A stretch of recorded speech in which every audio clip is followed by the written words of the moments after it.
नमस्कार। आप देख रहे हैं नीति पोस्ट और आपके साथ मैं हूं विपिन तिवारी। आज हम एक बहुत ही महत्वपूर्ण मुद्दे पे बात करने वाले हैं जो मूल रूप से इतिहास से जुड़ा हुआ है।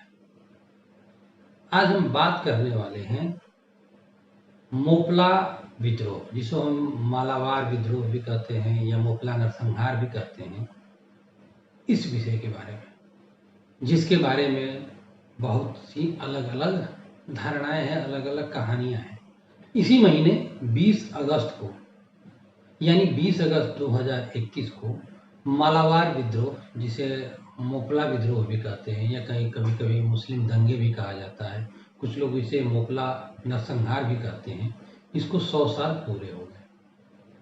और इसी के संबंध में भारतीय इतिहास अनुसंधान परिषद ने, यानी Indian council for historical research ने एक बहुत ही महत्वपूर्ण निर्णय लिया है।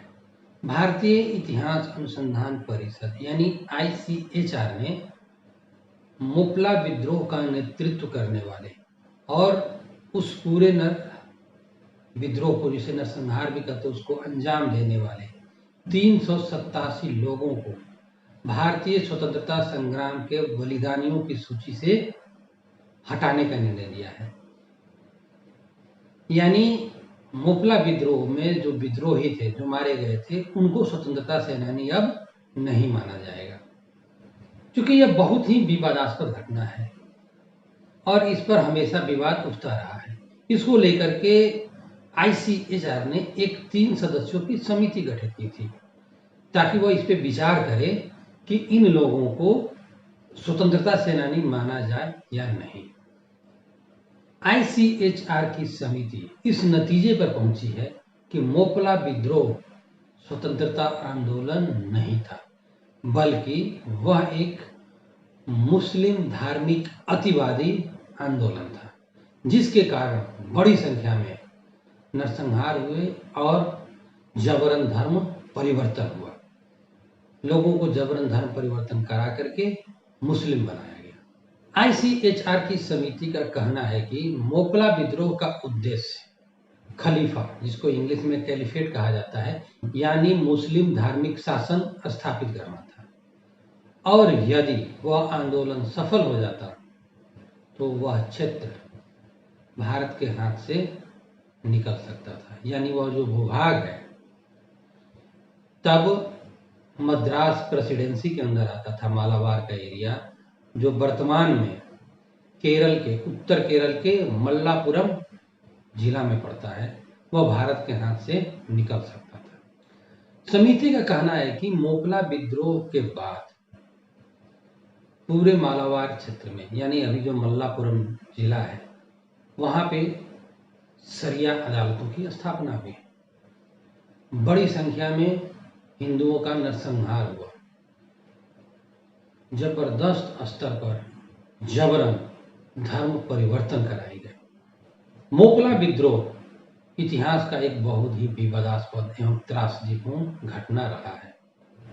इसको लेकर के कुछ दिन पहले, उस वक्त एक बड़ा विवाद खड़ा हो गया जब केरल विधानसभा के अध्यक्ष MB राजेश ने मोपला विद्रोहियों के नेतृत्व करने वाले हाजी की तुलना भगत सिंह से कर दी।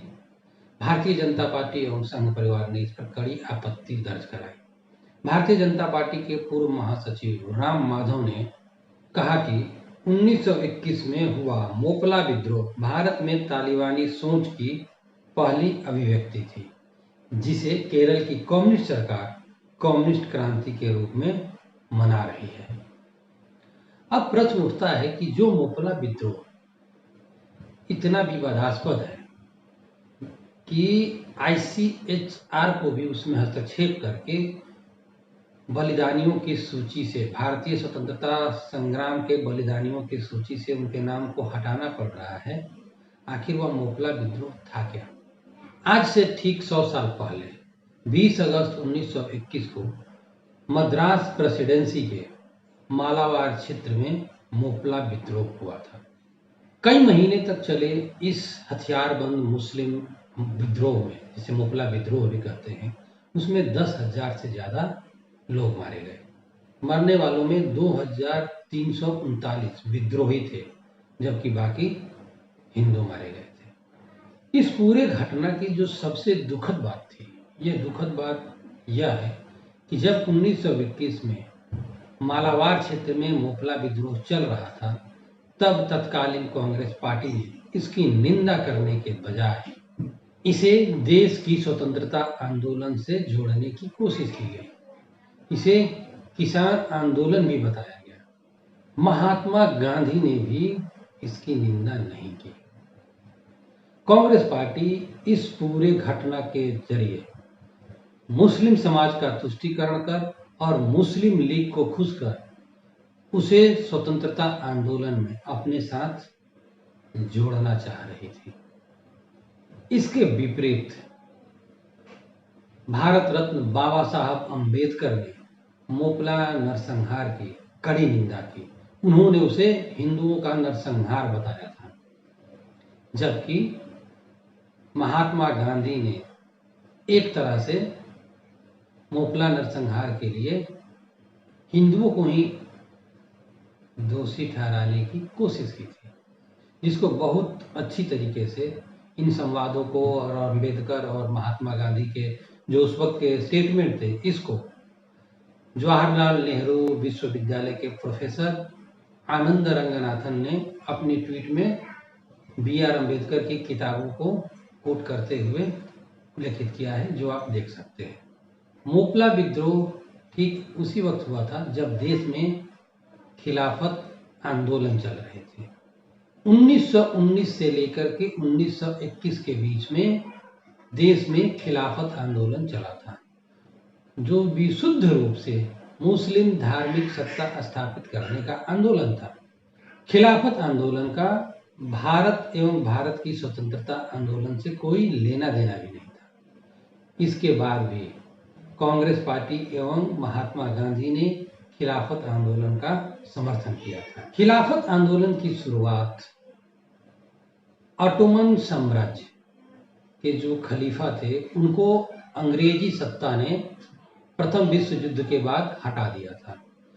तो ऑटोमन साम्राज्य के खलीफा को हटाए जाने के खिलाफ खिलाफत आंदोलन शुरू हुआ था और उस खिलाफत आंदोलन की मांग थी कि खलीफा को पुनः उनके पद पर स्थापित किया जाए, यानी ऑटोमन साम्राज्य के खलीफा को उनकी सत्ता वापस सौंपी जाए। इसको लेकर के विश्व के कई देशों में मुस्लिम समाज प्रदर्शन और विद्रोह किया था।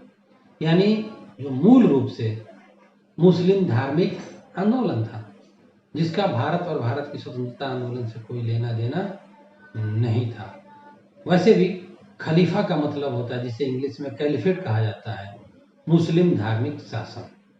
1971 में केरल की सरकार ने मोपला विद्रोह में भाग लेने वालों को स्वतंत्रता सेनानियों की सूची में शामिल कर लिया। वैसे भी मोपला विद्रोह क्या था और उसका उद्देश्य क्या था, इसको लेकर के इतिहासकारों में भी भारी मतभेद है।